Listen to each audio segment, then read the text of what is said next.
You're watching Rules of the Game on Rider Nation Station, brought to you by Minster Bank, Plus One Professionals, Albert Sporting Goods, American Legion Post 323, Fowler's TV, Eagles Lodge 767, Speckman Automotive, Auglaze Audiology, Rabel's Auto Service, American Manufacturing Solutions, VFW 9289, Auglaze Equipment Rental, Guarneri's Pizzeria, Vogel's Bake Shop, Schaff Auto Sales, Miller Funeral Homes, and Spees Chiropractic and Wellness Center. Hello and welcome to Rules of the Game with Mark Cisco. I'm your host, Zach Ferrall. Each and every week we try to bring you some clips from the previous week's game, and we ask our local official extraordinaire, Mark Cisco, to take a look and give us his opinion on some of them. Thanks for being back here, Mark. Zach, it's always a pleasure to be here. Mark, was there any fun or interesting stories in the officiating world this week? Well, one came across during the week that apparently somewhere in the country, a player has decided to wear part of his shoulder pads, a backplate they call it. It's just a protection of lower back that is embedded with LED lights. Wow. And when he moves, the lights flash, similar to what you see children with the lights in the tennis shoes and something like that. Yeah, and so the discussion was, is it illegal? Is it not illegal? What do we do? There was no general consensus, although the consensus was that there's no rule to prevent that. But I would look for the National Federation next year to possibly address that, because they tend to do that with uniform adornments and or things that aren't normal to the game. So no rule for that, but there should be, basically. In my opinion, yes. What the officials but think. Again, yeah. I'm kind of an old school guy, and you play football and nothing else. I think beyond old school, it just seems like a distraction on the field. Well, and that was the point that some of them were making. It's a distraction, and it shouldn't be worn, and go to the coach, maybe he takes it off. Well, show me the rule that says you have to. Well, there isn't one. So somewhere along the line, somebody will address that, I'm sure. Sure. And there's lots of expressions of individuality on the field that sometimes get through, and you say, okay, this is a tribute to somebody, or a memorial for somebody, or honoring somebody. And I get that, but somewhere along the lines, you got to draw the line. Right. And that's why some of the uniform rules are where they are, especially the towel rule, where they limit the size of the towel to maximums and minimums, because that happened because some kids were using the towels as streamers. Sure. And you've got flag football streamers instead of just regular towels that you use during the game. So, well, it seems to me that drawing the line somewhere before LED lights would be an easy one to draw. So. You would think so. Yeah. We'll see. Well, Mark, we're going to jump right into the clips. We didn't have quite as many as last week, but we still had some pretty interesting calls that I think we can get into here. All right. This first one, of course, not necessarily as much of a call for you to talk about, but more of just in case there's any fans out there wondering kind of what happened. This was early in the game, a punt from Van Wert that went past the punter and rolled out of bounds for a safety for St. Mary's. What makes that a safety there for those fans out there? Basically, from an official standpoint, it all goes to who put the ball in the end zone here. Well, obviously the kicking team put the ball in the end zone, and once it goes out of bounds, nobody can do anything with it. So therefore, it is a safety. St. Mary's scores 2 points, and then Shawnee will kick off from the 20. A point of mechanics here, in case those folks are out there looking mechanically at the officials, the referee on that call, by mechanics, he was up on the goal line. He should have been on the end line. Okay. They tell us if the punter is standing on the goal line or actually in the end zone, we need to be on the end line, and for that reason right there, because it was snapped out of the end zone.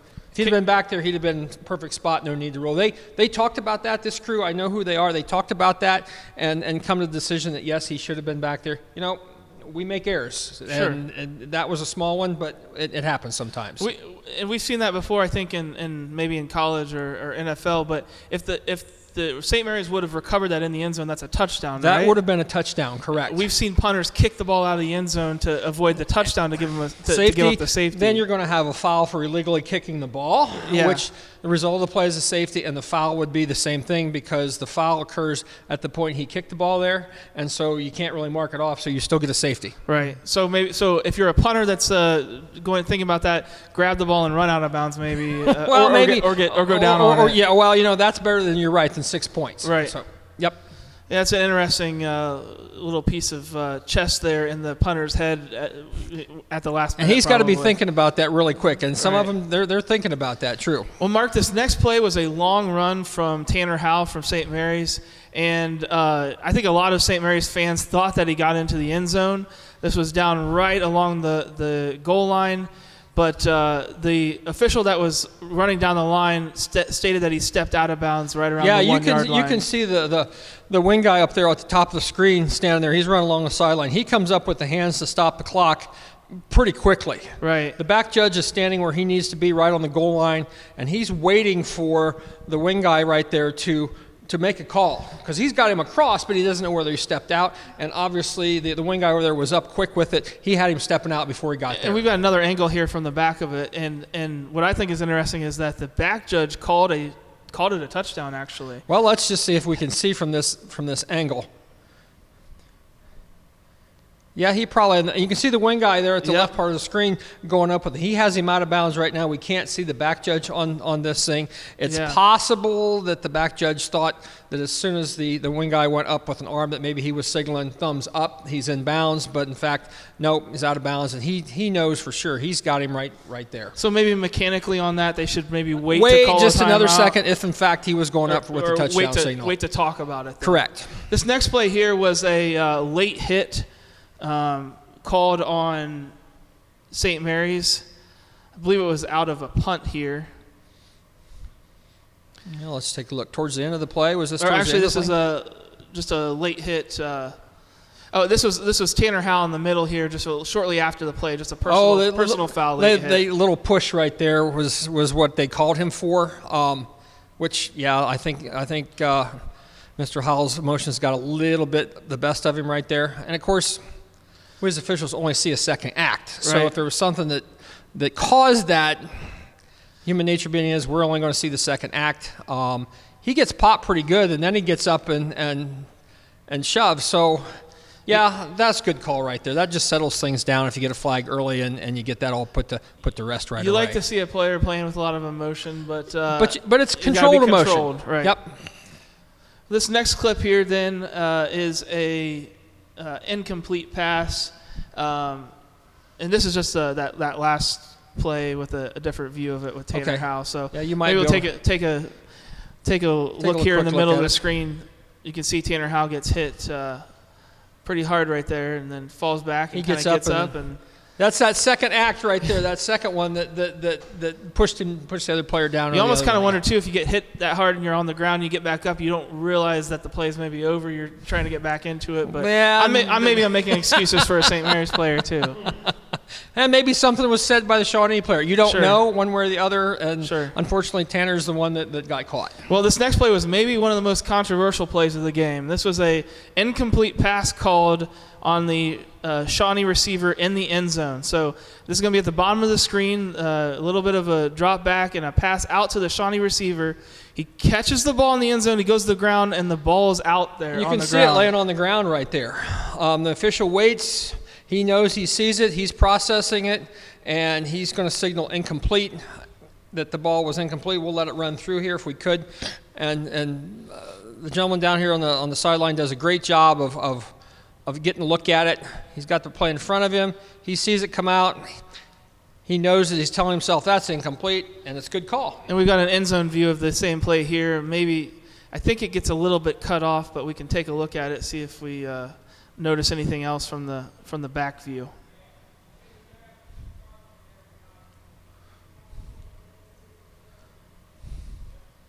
Yeah, you can clearly see the ball come out there. That was a good call, because anytime you go to the ground after possessing or touching the football, you have to survive the ground. So you've heard the phrase, ground can't cause a fumble. Well, that's true, but that's not a fumble here. This is did he complete the catch? And he may have had possession, but again, when he went to ground, he's got to survive that. And obviously the ball rolled out, and therefore it's an incomplete pass. And we've talked about that before, that a completed pass or establishing actual possession of a pass isn't completed until you go through the motion of going to the ground and holding onto the ball. A lot of them, you're in bounds, no big deal. If you go up to get the pass and you come down with the ball in your possession, is not a catch until you return to the ground. Now, if you stay on your feet, you get tackled, you're fine. But here, he was coming to the ground with the ball, and it's a no catch at that point, incomplete, and we go back and snap the ball again. And in a fumble situation, you've already established possession. You have possession of the football. that's why the ground can't cause the fumble Correct. at that point. Because you're down touching there. the ground makes you down before the ball comes out. Gotcha. So, yeah, that's a totally different scenario. Well, we may need to send this film up to Shawnee because I'm sure there are some. I'm sure some that fans that were I'm upset sure. about Well, that. I'm sure the fans might have been, but Coach Cooper up there would understand, and he knows these guys, the officiating crew, and they see the same thing on film. They'll know it wasn't completed catch. Good. Yep. Well, Mark, this next play was a defensive lineman just jumping off sides. I thought it may be a good time to talk about the difference. Oh yeah, big time there. Can we talk about the difference between encroachment, offsides, and neutral zone infraction? Well, or is that sure. a thing in the high school? In high school, there's no such thing as offsides. It's encroachment or not. College, you got offsides.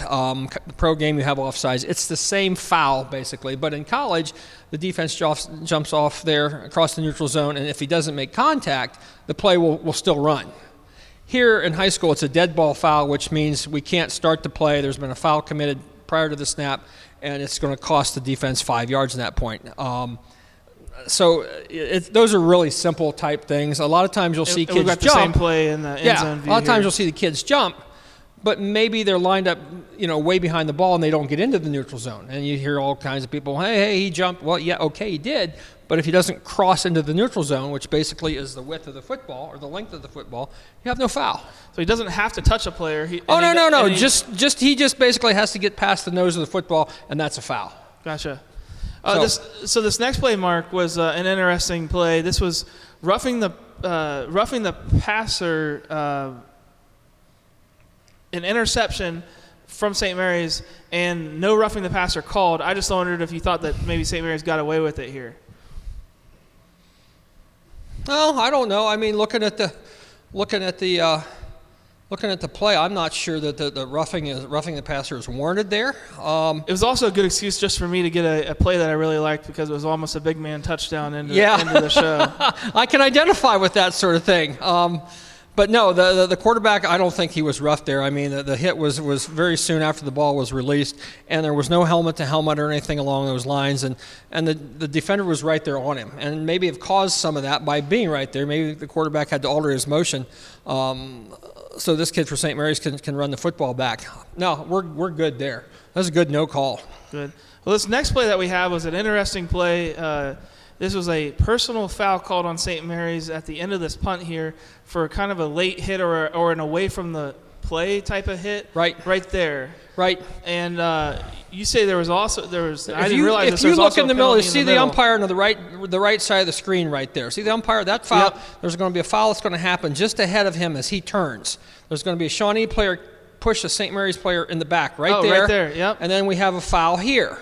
So the question becomes, in my mind, is okay, when did the fouls occur? So it could, in this case, the penalty enforcement wouldn't be any different because we've got what they ruled to be a live ball foul in the middle of the field and a dead ball foul here on the sideline. Now, whether it was or not depends on whether the play was over here on the sideline. So there's the hit. The St. Mary's player is going down. One could argue that the ball was still live, which in that case would mean St. Mary's could keep the football if they declined the foul by Shawnee earlier in the play, but St. Mary's would be marked back 15 yards, or in this case half the distance to the goal. They'd keep the football. So what they did was here they had a live ball and a dead ball, so they had to march off the live ball foul first and then the dead ball foul. So they did call that last penalty they called that a dead ball foul. Personal foul. They administered it as a dead ball, and it was close. Yeah, it was close. So you have to mark off both fouls. So I wasn't sure during the game whether they were calling that away from the play big hit. So did they replay the down, or did they just give St. Mary's the ball after the enforcement? I think that they gave St. Mary's the ball after the enforcement. Okay. I'm not sure they replayed it, so I'm not sure how it got called, but okay. Yeah. So maybe you'll have to follow up with them exactly how that was called. Yeah, I've got the film. I should go look at it and see what's going on. But that was the foul. Is this the end zone view of it by chance? Okay, so you look at the umpire in the middle. The foul is going to happen to his right after he turns to face downfield. So let's see if we can get a look at it here. The Shawnee player is going to push the St. Mary's player in the back, and it's right. Nope, maybe a little bit to the left. Maybe was it? Yeah. So. there's 2 fouls on the play. One's a live ball, one's a dead ball. Yeah, I don't know if you can see it really. Yeah, maybe right. Yeah, we can't really see it. We can't really see it. But that's what happened there. So 2 good calls, and you administer it and you go on. Yeah. And what's interesting about that is our next play then, which is our final play that we're going to be looking at, was offsetting penalties here. Okay. So we had a roughing the passer called on Shawnee for after this pass. But we also had a legal man downfield there, I think probably number 75 for St. Mary's. Yep, the roughing the passer is a good call, and technically the ineligible downfield is a good call as well. 75 gets up right there. He's probably okay there, but as soon as he takes one more step and the ball's in the air, technically they have 2 yards. Now, was that roughing the passer for because it was too late, or is that because it was to the helmet? Well, I don't know. Let's take a look. I mean, I don't know. I think he had a helmet. In there, and that's automatically going to be a roughing and then an automatic first down. But because you had a foul by both teams, then they're going to offset no matter what the yardage are on either foul, and they're just going to replay the down. And we have an end zone view of this one as well. But I thought that when I watched it Friday night, that I thought, well, it was a little late, but it wasn't that bad. And then after rewatching it, I thought, yeah, he came high. Came high towards the helmet. That's a good call by the referee. So. Yep. In that particular one, the roughing the passer is a 15-yard penalty. 15. And the illegal man downfield is a 10-yard. Is a 5. A 5-yard. Is a 5. So even though the penalties are 10 yards different, correct, they can still offset. They're going to offset. Yep. For some reason, I think a lot of fans, and myself included, think that it have to be the same yardage amount to be. Or you're going to net one against the other. No, that doesn't happen. Sorry. Yeah. Yep. So we can still wish sometimes, I guess. So. And we're just looking at sort of a freeze frame here, just showing that contact with the helmet. It looks pretty high, and it might have been a tad late. So he's going to have him one way or another. And referee's right on that, and they flagged it. And they got the ineligible downfield. Was he not? Yeah, technically he probably was. Sure. And 4 yards instead of 2, so it's easy to see. And I think I saw a lot of the Shawnee coaches really, really pointing that out to them, so they were making sure everybody knew what was going on. Sure. Well, yep. Mark, we appreciate you. There's only 8 clips, but some pretty interesting ones this week. Interesting stuff, yep. Thanks for coming back. Always a pleasure. Rider Nation Station will not be at Kenton this week, but we will have clips next week, and we'll go over that, and we'll have more Rules of the Game with Mark Cisco for the rest of the year. Thanks, everyone. You're watching Rules of the Game on Rider Nation Station, brought to you by Minster Bank, Plus One Professionals, Albert Sporting Goods, American Legion Post 323, Fowler's TV, Eagles Lodge 767, Speckman Automotive, Ogles Audiology, Rabel's Auto Service, American Manufacturing Solutions, VFW 9289, Ogles Equipment Rental, Guarneri's Pizzeria, Vogel's Bake Shop, Schaff Auto Sales, Miller Funeral Homes, and Speed's Chiropractic and Wellness Center. Thanks for watching another episode of Rider Nation Station. Help us help you by subscribing on YouTube or following us on Facebook.